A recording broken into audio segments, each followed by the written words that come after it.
Ini penting kami sampaikan teman-teman sekalian. Ingat baik-baik, urusan dunia itu sudah diatur. Akhirat kita itu yang belum jelas. Kami beberapa waktu yang lalu menerima berita postingan dari saudara kami di Kairo di Mesir, menyampaikan sebuah kisah yang sangat indah.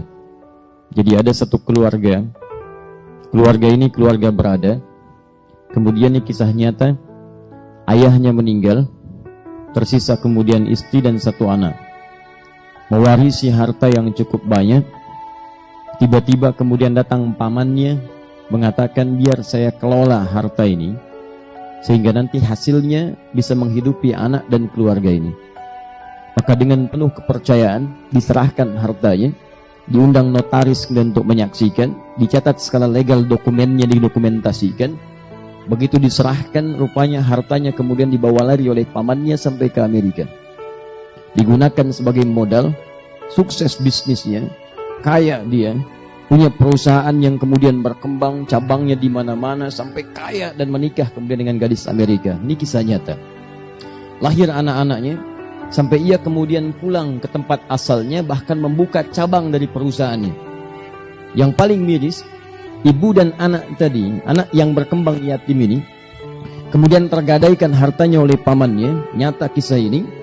Tiba-tiba ingin melamar pekerjaan di tempat pekerjaan pamannya, datang ke rumahnya sampai diusir oleh pamannya. Kamu jangan ada di sini, pergi dari sini. Baik. Apa yang terjadi? Setelah kemudian dia siapkan tempat tinggal yang cukup mewah, dia akan bawa keluarganya dari Amerika, istrinya dan anak-anaknya kemudian untuk datang ke tempat ia kemudian di situ telah bangunkan satu rumah yang sangat indah. 15 tahun berlalu dari peristiwa diambilnya harta itu, telah berkembang selama 15 tahun. Begitu tiba masanya kemudian jadi rumahnya sangat mewah dengan perusahaan aset yang sangat luar biasa banyaknya. Tibalah waktu kemudian keluarga besar di Amerika untuk datang ke tempat ia di situ.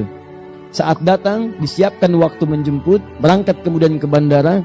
Apa yang terjadi? Tiba di bandara dengan selamat, disambut dengan senyuman-senyuman yang paling indah. Di jalan kemudian disewakan mobil yang sangat luar biasa mahalnya untuk menjemput. Di perjalanan, ternyata sedang menuju pada takdir yang lainnya.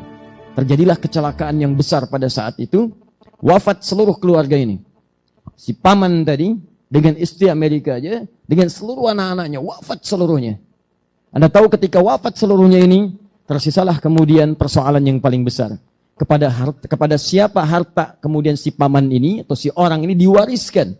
Ternyata tercatat dalam catatan dokumentasi notarisnya, ahli waris paman itu setelah diteliti seluruhnya, tidak ada kecuali hanya satu si yatim itu. Anak yatim yang tadi hartanya dibawa oleh si paman untuk menjadi modal. Ternyata ketika dilihat silsilah ahli warisnya, cuma tersisa si anak yatim ini satu-satunya ahli waris dari paman tadi.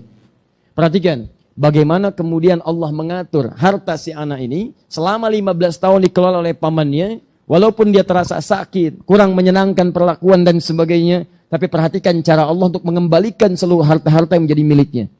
Saya sering katakan kepada Anda, dunia Anda teratur. Harta Anda mencari dengan cara yang halal, sudah Allah siapkan rizkinya. Tidak akan tertukar.